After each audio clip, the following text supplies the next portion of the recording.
The marketing book that changed branding forever, Positioning.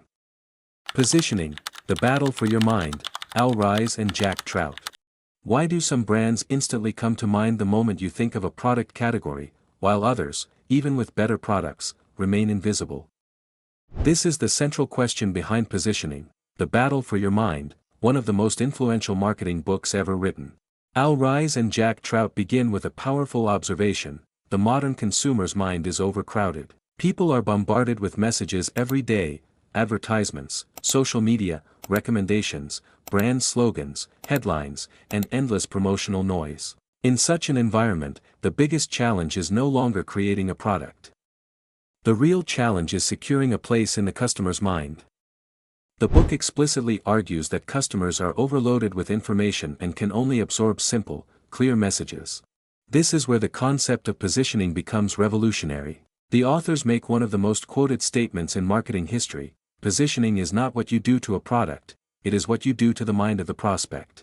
This changes the entire game. Marketing is no longer about listing features. It is about owning a mental association. When people hear luxury sports car, one brand immediately appears. When they think of overnight delivery, another brand comes to mind. When they hear search engine, one name dominates globally. That mental shortcut is positioning. The book explains that people organize brands in their minds like ladders. Each category has limited mental space, and brands occupy different rungs. Usually, the first brand to enter the market or establish a clear identity takes the top rung. This first mover advantage is one of the book's central lessons: it is better to be first in the mind than to be objectively better later. This is a deeply uncomfortable truth for many businesses. A superior product does not automatically win. Perception often beats reality. That is why Ries and Trout emphasize that success depends on how customers categorize you relative to competitors, not on how you internally describe yourself. Another major lesson in the book is the power of simplicity.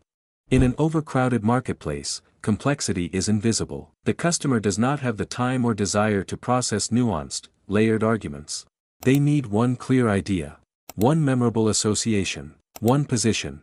This is why the authors repeatedly argue that brands must sacrifice breadth for clarity. The essence of positioning is often sacrifice, giving up the attempt to be everything for everyone in order to own one clear mental space. A company that tries to communicate 10 different strengths usually ends up remembered for none. But a company that owns one powerful idea becomes unforgettable. The book also introduces the strategic importance of differentiation through comparison.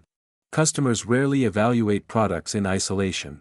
They judge them against alternatives already present in their mind. This means your brand identity is defined relative to competitors. You are not just selling what you are selling how you are different. This is why positioning is fundamentally a battle, not for shelf space, not for ad impressions, for mental real estate. One of the most powerful ideas from the book is that sometimes the best strategy is not to challenge the leader directly. Instead of trying to become number one in a crowded category, you create a new category where you can be first. This principle remains one of the most effective growth strategies in modern branding. The book's examples may come from an earlier era, but the logic is even more relevant today. In digital marketing, social media branding, SaaS products, personal brands, and even content creators, the battle is still the same. Attention is limited. Mental space is scarce.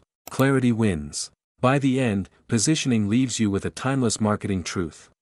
People do not buy the best product. They buy the clearest idea in their mind. And in a world drowning in noise, the brands that survive are not always the biggest. They are the ones that occupy a position so clear that the customer thinks of them first. That is the real battle, and it is fought inside the mind.